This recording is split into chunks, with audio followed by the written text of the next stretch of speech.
Hey everybody, welcome back to the GIMP Flip Classroom.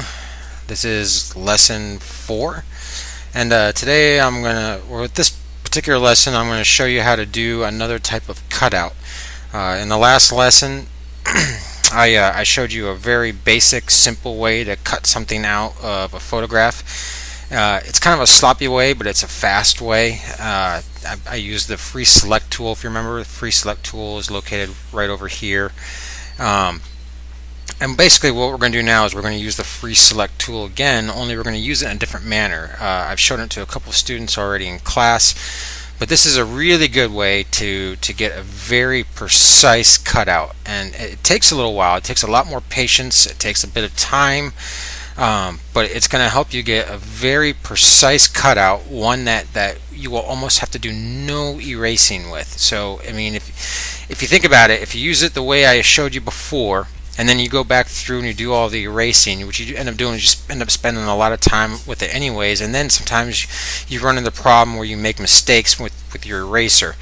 Sometimes those mistakes can't be corrected, even if you go to the undo thing, or if you do too much eraser and then you make a mistake and you undo the erasing, then you have all this stuff back that you have to erase again. So this new method, this different method, is a great way to cut out something from a photograph and place it into another one, or just separate it completely on its own, and it makes it so that you have to do barely any erasing at all.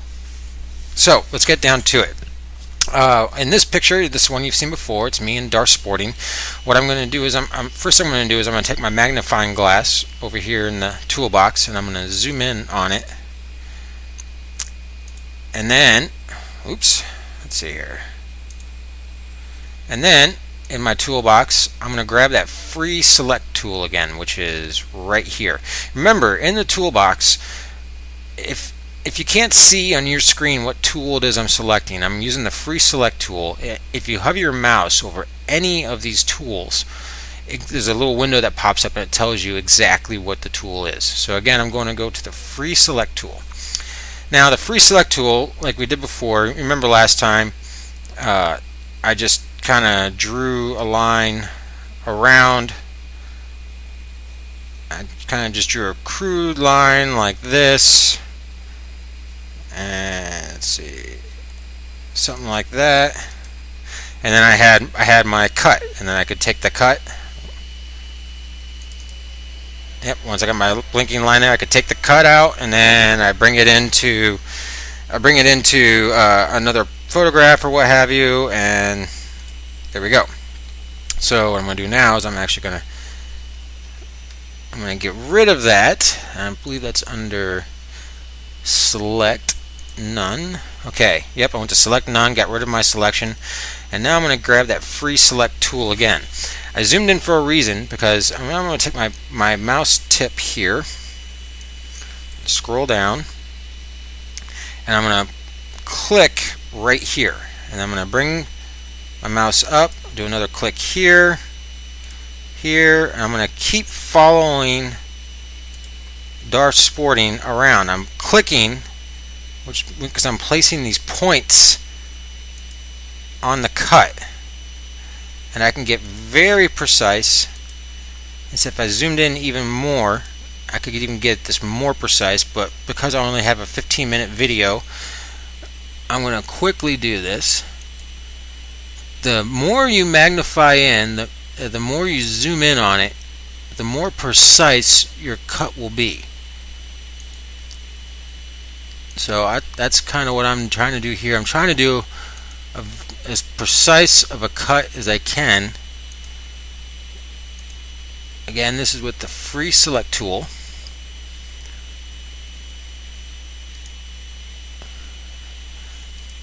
And I'll just keep going around here. Let's do that.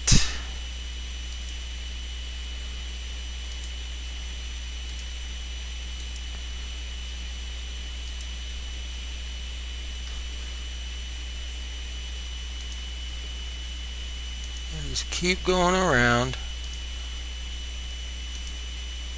Like I said, it takes some time, especially when you get into these rounded areas.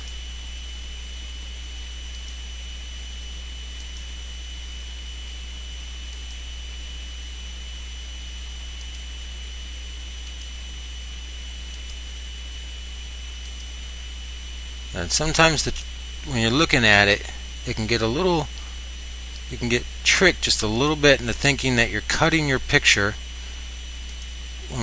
or cutting what you want when really you might be getting something else. Like I almost went around that car behind Dar Sporting there. So I have to be careful of that stuff.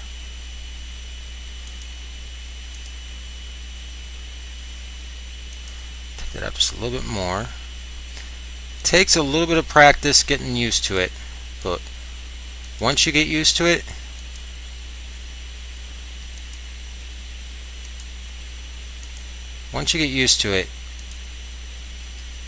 you get some really, really nice cutouts.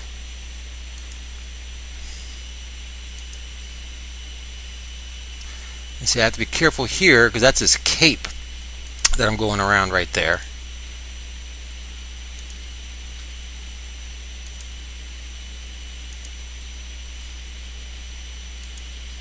I'm going to have a little bit of things here I'm going to have to erase, and I got another trick for erasing too that I want to show you guys. Hopefully I can get this cutout done in time.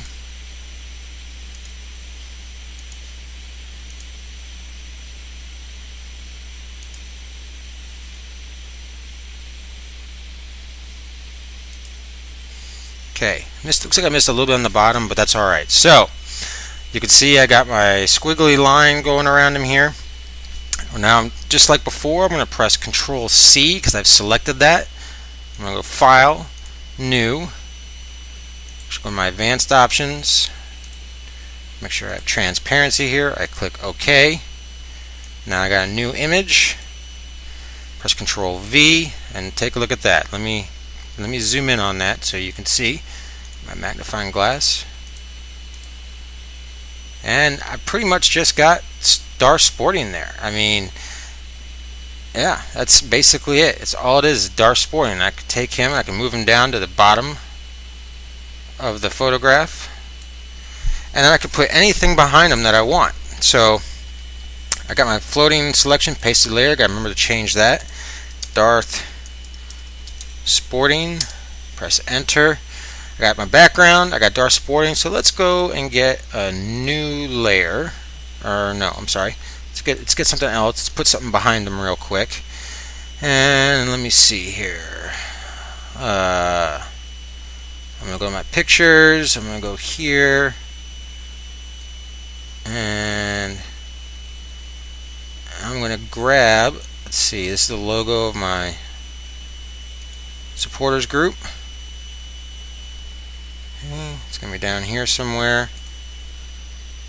Okay, got that. I'm going to do a Control A, Control C, go back to Dar Sporting, Control V. Oh, didn't mean to do that. Undo paste, Control V. There we go. I clicked on my background layer before I pasted it. And we're going to call this NNSG for Northland Noise Supporters Group. Oh, slide it down. Okay, grab my magnifying glass and we'll zoom out a little bit here.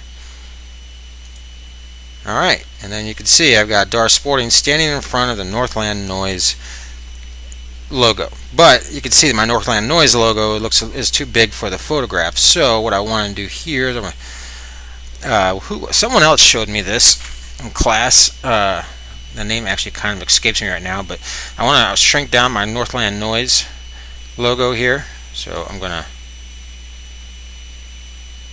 shrink that down like that. Click Scale. That was the scale tool that I used.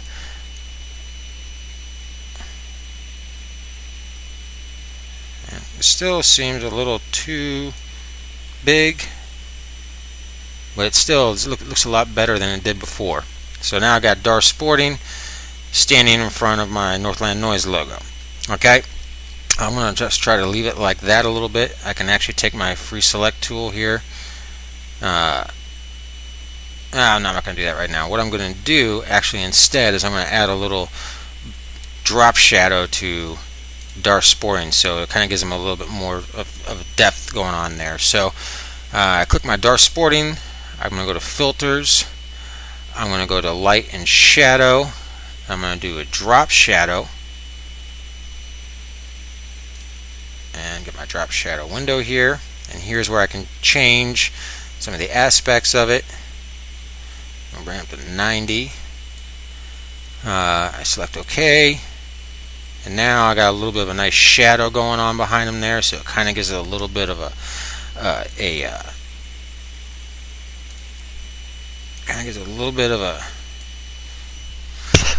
3D type feel to it. So, let's see if I go to select and I go to none, and see, I go here. Yep, there we go. I got Dark Sporting. Now I'm going to grab my box tool, and I'm going to select. I'm just going to select what I want, because I got a little bit of a cutoff going on down there. And actually, I should probably move. Well, let me try that.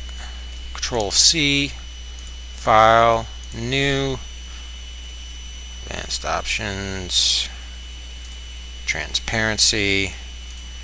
Okay. Control V.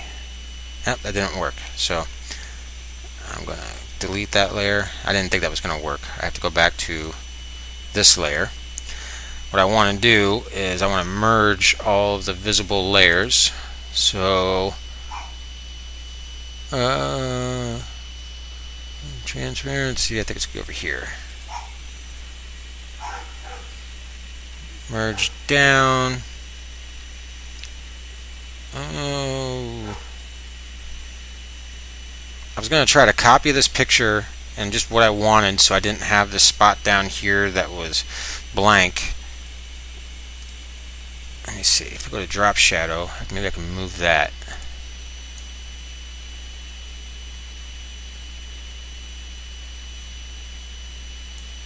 Yeah, that worked. I just clicked the wrong layer. Alright, so now we've got something that I can work with here.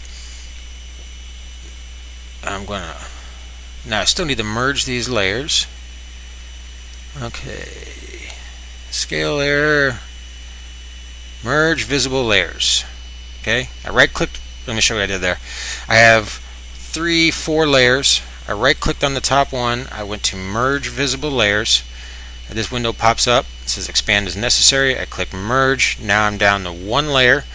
Now I grab this tool, the box, the square thingy. Let's see what this tool is called. I'll tell you exactly what it's called here. I select that. This tool is called the rectangle select tool. So by going to the top corner, going to the bottom corner, I've selected the whole layer. I go to Control C, and I'm going to go back to my other image, this blank one here. Do a Control V. Oh, I don't want to do that. Sorry. Let's just create a new one. Close out, saving that one. File, New, Advanced Options, Transparency. Okay. Okay, here's my new one. Because I have a certain area selected, that the new layer is automatically going to be the area that I've selected. Now I do Control V. It still didn't do what I wanted it to do. I still made it too big. But that may be a lesson for another day, unless I can canvas size. Oh, that's what I need to do. I need to go to layer. I need to, or edit. Should be layer. Should be scale the layer. Yep, here it is. Scale layer. 1414 or 414 by 381. 414 by 381. So go to image. Go to canvas size. 414 381. Resize. Okay. Let's see here. I'm gonna move this.